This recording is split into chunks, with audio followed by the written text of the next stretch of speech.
Late July, 1944, just after dawn. Somewhere off the St. Lay Road, Normandy. Rain clings to hedgerows like sweat on a man's neck. The kind of rain that doesn't fall in drops. It hangs, it smears, it turns every olive-drab surface into a dull mirror. A Sherman tank idles nose first in a sunken lane, its engine vibrating the puddles. The exhaust stinks of hot oil and wet earth. Inside, the crew listens to the world through armor, the clank of track links settling, the faint metallic ping of cooling steel, the distant cough of rifles beyond the bocage. Then a sound you don't forget once you've heard it.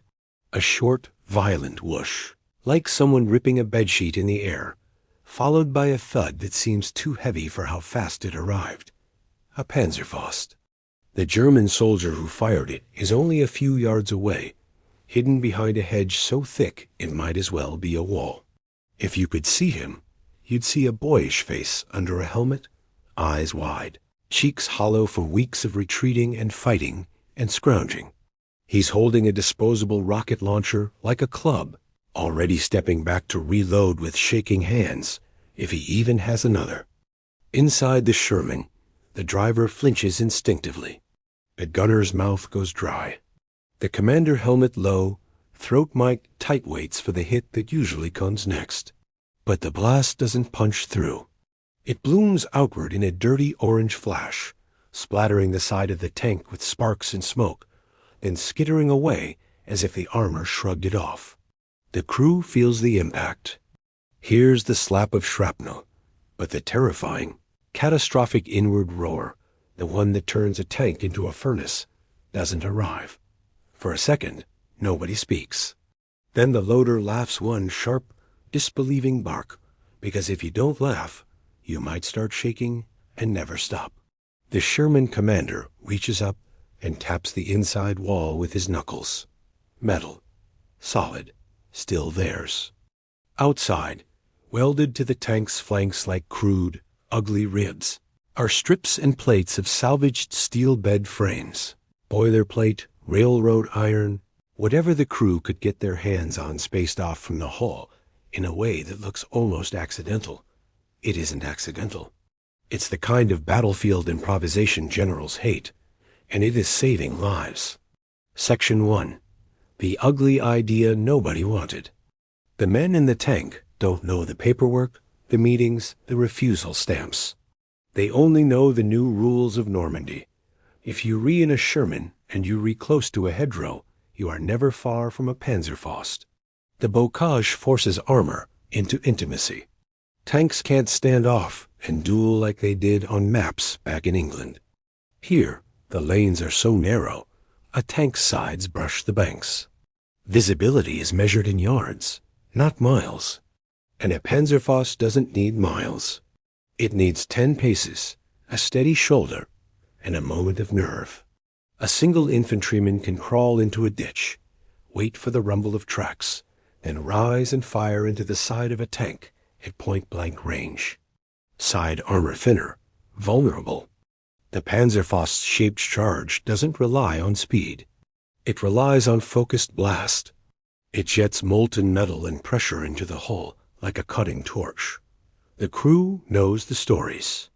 Sherman's hit and burning, so fast the radio goes dead mid-sentence. Turrets blown open, ammunition cooking off, men clawing at hatches that won't budge.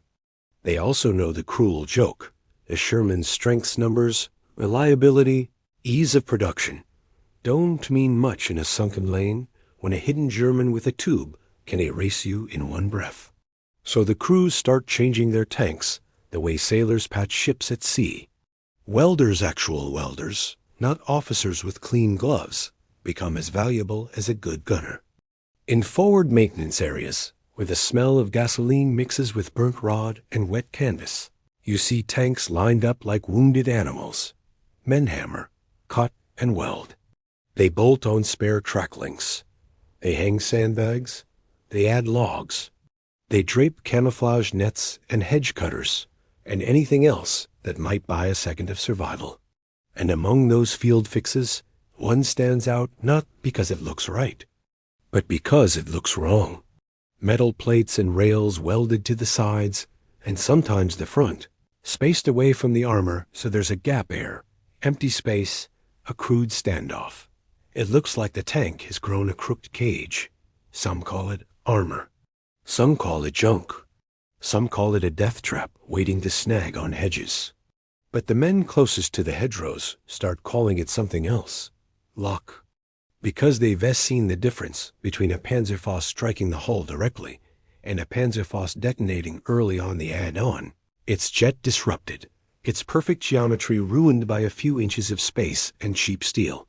Not always, not magic, but enough to matter. You can almost feel what that means to a crew. It means the driver doesn't keep imagining heat rolling over his legs like a wave. It means the gunner can stay on the sight a fraction longer instead of flinching off target. It means the commander can open his hatch to sea, just briefly, without thinking the next second will be his last. The trouble is, back in the chain of command, where war is also spreadsheets, shipping tonnage, and standardization, the idea is an offense. In the U.S. Army, especially in 1944, there's a philosophy that has built an industrial miracle: uniformity, interchangeable parts, clean supply lines, repairs that can be done the same way in a depot in England or a muddy field in France. The Sherman is a product of that thinking. It's not perfect, but it's consistent. And these welded add-ons? They are the opposite of consistent. They complicate maintenance. They add weight. They might interfere with turret traverse if placed poorly. They snag on the bocage and slow movement. They can mask weak points without actually strengthening them. And worst of all, in the eyes of some senior officers, they send a message that the official design isn't enough. Generals do not like messages like that. So when reports filter upward crews welding scrap to their tanks, some commanders see non-standard modifications and think of discipline, not survival. They see ugly tanks and imagine congressional hearings, not burned crews. But the men in Normandy are not thinking about hearings. They're thinking about a German crouched behind a hedge with a Panzerfaust and a single shot. Somewhere near the front, a maintenance sergeant, calloused hands, cigarettes crushed flat in a helmet band, walks from tank to tank. He points at the welded rails, the spaced plates, the bolted track links. He listens to crewmen talk fast, talk over each other, describing the hit they took and how the blast walked away instead of punching through. He's not a theorist. He's a tradesman. And a tradesman knows when something works, even if it's ugly. In a war full of grand strategies and named operations, this is the other war, the one fought in inches of steel and moments of terror. And here is the detail that makes the story bite. The add-on wasn't born from a boardroom or a lab. It was born from fear and experience, from welders and tankers who watched friends die and decided they wouldn't to be next if they could help it. It's also born from the enemy's own evolution. The Panzerfaust becomes widespread because it's cheap, simple, and brutally effective. In Normandy, with short sightlines and ambush terrain, it's exactly the right tool. German infantry, who can't stop a tank with a rifle, can stop it with a tube and a nerve. The Americans adapt the only way they can, quickly, by changing the surface the Panzerfaust meets. In theory, a shaped charge needs optimal standoff distance to form its penetrating jet. Too close or too far, and its effectiveness drops. If you can force the detonation to occur at the wrong distance, on a rail, on a plate, on something that triggers it early, you might reduce penetration enough to prevent a kill. That's the logic the welders are rediscovering in mud and smoke, without equations, without memos. Just results. There's a reason the crews start keeping score, quietly. Not kills in the gunnery sense, survivals. One tank takes a Panzerfaust on the side and keeps moving. Another takes one and burns. The difference is sometimes a matter of angle, luck, and where the warhead hits. But sometimes often enough to make hardened men superstitious. It's that ugly cage of steel. And the word spreads the way rumors spread in a combat zone, fast emotional and attached to names. You see Lieutenant Harris's tank. Took a Faust and walked away. Sergeant McCloskey welded that rig. Looks like hell, but it works. Don't let the brass see it. They'll make you cut it off. So tanks roll forward with their secret advantage, half illicit, half blessed by commanders who look the other way because they've watched too many funerals. But the higher staff doesn't look the other way, not at first. Somewhere behind the lines, in a tent with maps pinned to boards and a coffee pot that tastes like metal, an officer with a neat uniform listens to a report about unauthorized armor modifications. He doesn't smell the burned paint. He doesn't hear the whoosh of a Panzerfaust. He hears the word unauthorized, and he decides it must stop. Orders begin to circulate, spoken more than written, but clear enough. Remove the junk. Keep tanks standard. Don't waste time. Don't risk breakdowns. Don't encourage crews to think they know better than the engineers. The welders hear about it and swear under their breath. Tankers hear about it and stare at their own holes like they being told to take off a flak jacket. And in Normandy, where the hedgerows are close and the enemy is closer, you don't willingly give up anything that might keep you alive for the next mile, not even if it's ugly, not even if a general says no. The Sherman in the sunken lane inches forward again, tracks chewing mud. The commander's eyes scan the hedgerow line. The infantry walk tight to the tank, rifles up, trying to spot the next ambush before it's too late. Another whoosh could come at any second. And if the next Panzerfaust hits at a slightly different angle, if it finds a gap in the welded cage, then all the arguments, all the stubborn pride, all the field ingenuity might not matter. The crew doesn't know it yet, but the fight over this ugly armor is about to collide head-on with reality in a way no headquarters can ignore. Because soon, someone with enough rank to end the whole idea is going to see the results with his own eyes up close, on a road where tanks are dying. The lane opens into a ruined orchard, gnarled trees, shattered limbs, apples rotting in the grass like old bruises. The Sherman noses out, then halts. Infantry fan left and right, boots sucking at the mud. Somewhere ahead, a farmhouse burns with a low, steady crackle, the kind of fire that has already eaten everything worth saving. A radio squawks in the turret. Red 2, hold. Repeat, hold. Traffic crossing your front. The commander, Captain Jim Caldwell, 2nd Armored Division, leans up into his hatch, just enough to see over the welded cage. His face is smeared with soot and sweat, the kind of grime that turns everyone into the same exhausted species. He's been told twice this week to keep his tank standard. He's ignored it twice, not out of disrespect, out of arithmetic. Standard tank plus Panzerfaust equals funeral. He scans the road. A column of Shermans creeps past, their hulls wet and dull. And on the sides of several, Caldwell sees it again. The ugly ribs, the welded rails, the spaced plates, the desperate, brilliant cheating of physics with scrap metal. The battalion has a name for it now. Spoken softly, like a charm. Adder armor. Nobody knows who said it first. It doesn't matter. It's on the tanks either way. Then a jeep appears fast, wrong for the tempo of this place, bouncing hard enough to make its passengers snap at the seat. It stops near the orchard, and men step out who don't move like tankers. Caldwell feels the muscles in his jaw tighten. He can already guess what this is. A tall man approaches with 2 others behind him. His rank insignia catches the light. Major General, not a visitor you ignore. Major General Ernest N. Harmon. Harmon doesn't need an introduction. In the 2nd Armored, his reputation rides ahead of him like the rumble of an engine. He's known for being blunt, for being forward, for showing up where shells still fall. A commander who doesn't treat the front like a rumor. He stops beside Caldwell's Sherman and looks at the welded cage with a frown that could mean curiosity or condemnation. Up close, it is even uglier. The welds are thick. The steel is mismatched. One plate is cut unevenly, its edge jagged like a torn can. Whoever built it did it quickly, under pressure, probably at night. Harmon reaches out and taps it with the back of his knuckles. Clang. He looks up at Caldwell. "Captain, what in God's name is this?"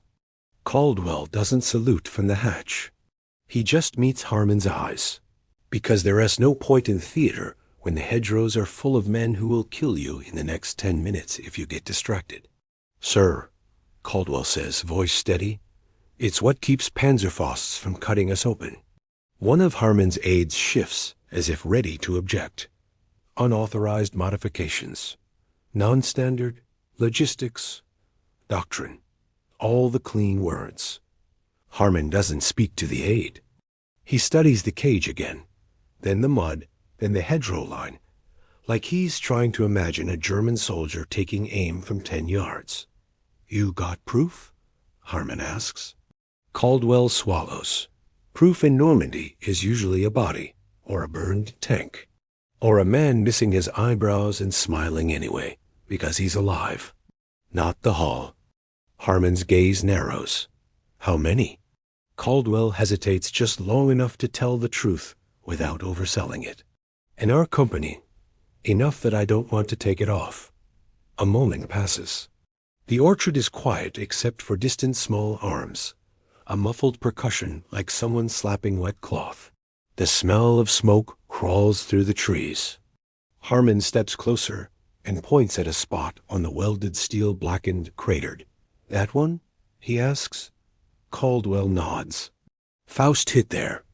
Crew felt it. We kept moving."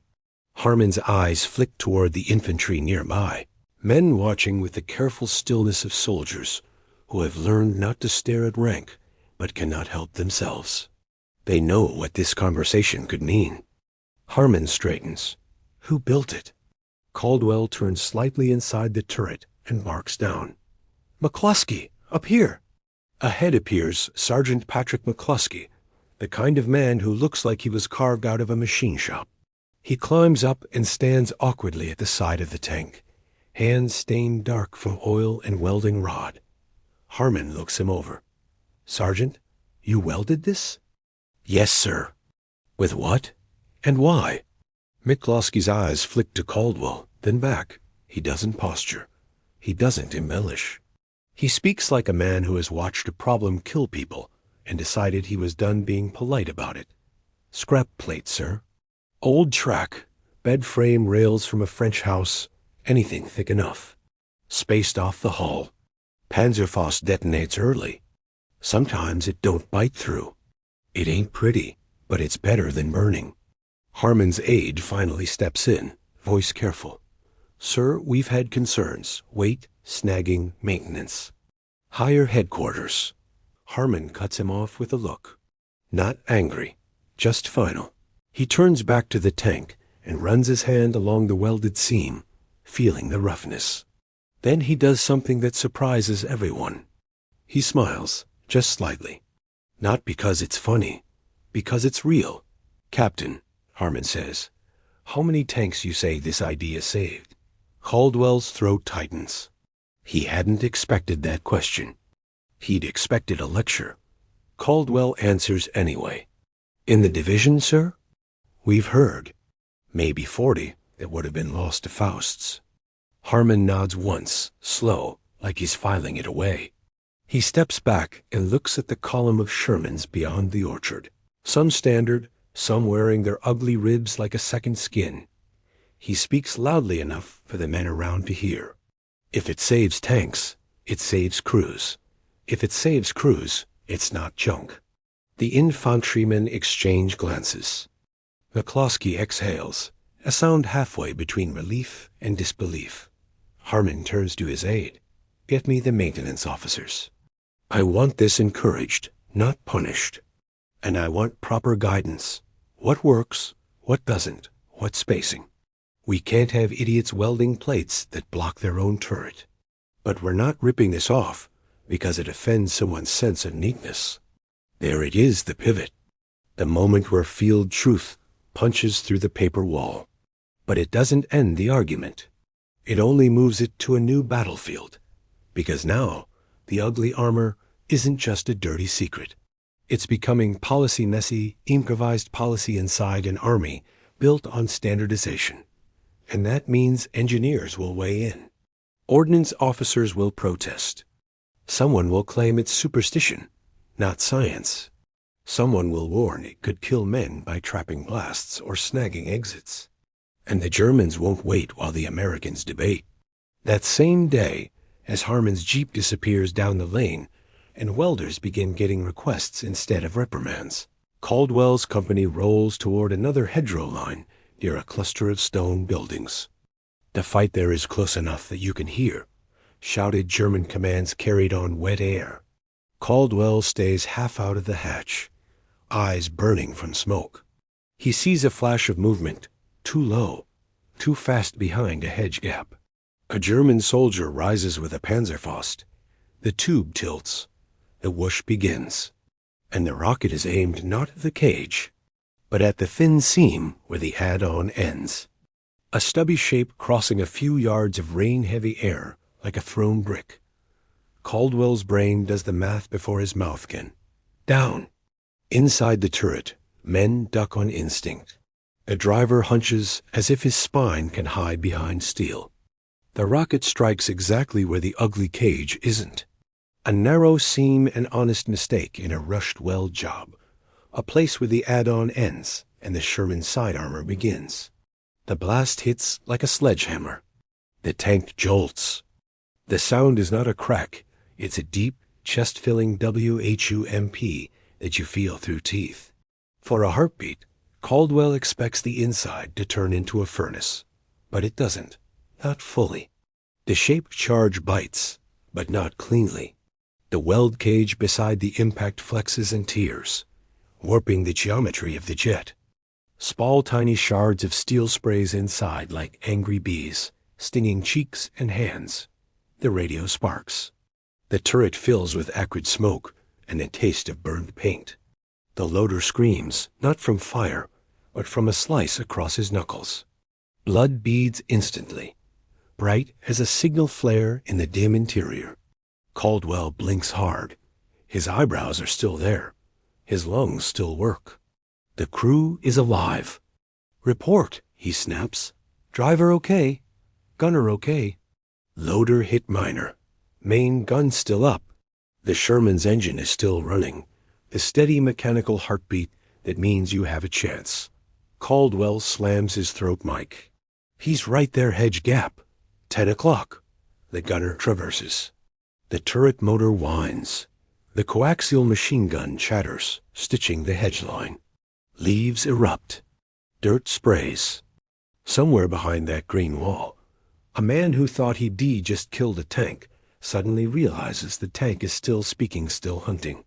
Caldwell sees the German soldier stagger backward, half visible, and vanish.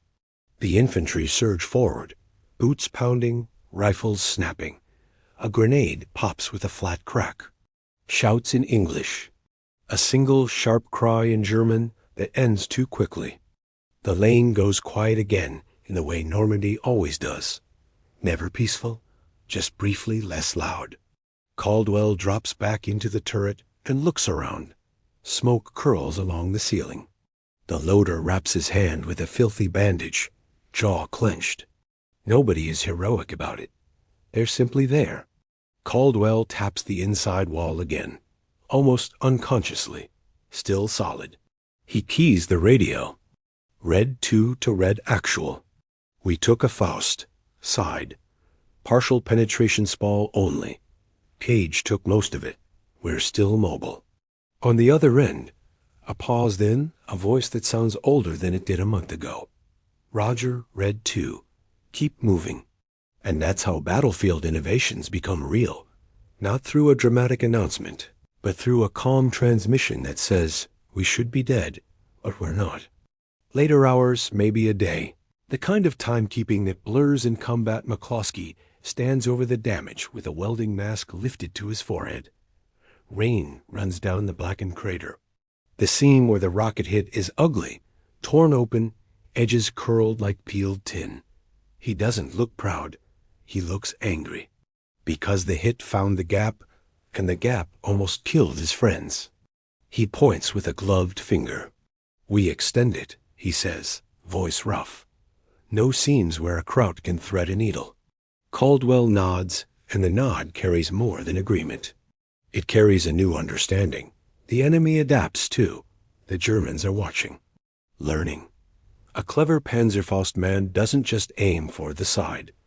He aims for the mistake, the shortcut, the place where a rushed weld left a weakness. That night, in a forward maintenance area lit by hooded lamps and the orange flare of welding arcs, word spreads faster than any written order. Not just, the cage works. But the cage must be done right. Spacing matters. Coverage matters. Don't block hatches. Don't foul the turret. Don't hang junk where it will tear off on the first hedgerow and leave you with nothing but extra weight and false confidence. Crews start copying the best designs, not the fastest ones. A kind of grim craftsmanship takes over. And as the days grind on toward the breakout toward the end of the hedgerow nightmare, more Shermans roll forward wearing their ugly ribs, each one a moving argument against the idea that war can be managed from a desk. Somewhere up the chain, Harmon's order ripples outward. Ordnance officers grumble, then begin collecting notes instead of issuing threats. Engineers who once dismissed the field mods start asking for measurements, spacing, material thickness, trying to translate a welder's instinct into guidance that won't get crews killed. Not because the Army suddenly loves improvisation, because the battlefield has voted, and the votes are counted and burned out hulks minus the ones that didn't burn. Caldwell's company loses tanks anyway. To mines, to artillery, to flanking fire, to bad luck. Normandy doesn't run out of ways to kill armor. But there are moments, dozens of them, when a Panzerfaust hits a Sherman that should die, and the crew crawls out later with ringing ears and shaking hands instead of being carried out under a poncho. 40 tanks, 40 crews. A number that becomes a story, then a rumor, then a quiet fact among men who know how rare luck is and how expensive it feels. And the strangest part? The thing that saved them wasn't a new tank shipped from Detroit. It was a welder in muddy Normandy, staring at a new German threat and deciding that ugly steel spaced out by a few inches was better than a clean coffin. By the time the Americans finally break free of the bocage and surge into open country, many of those cages are bent, torn, patched again. The tanks look like veterans, scarred, improvised, alive. Caldwell rides with his head out of the hatch, wind colder now, rain finally easing. He looks down at the welded ribs beside him and thinks of the general's first question. What in God's name is this? And how quickly the answer became simple. It is the difference between dying in a lane and living long enough to see the next horizon.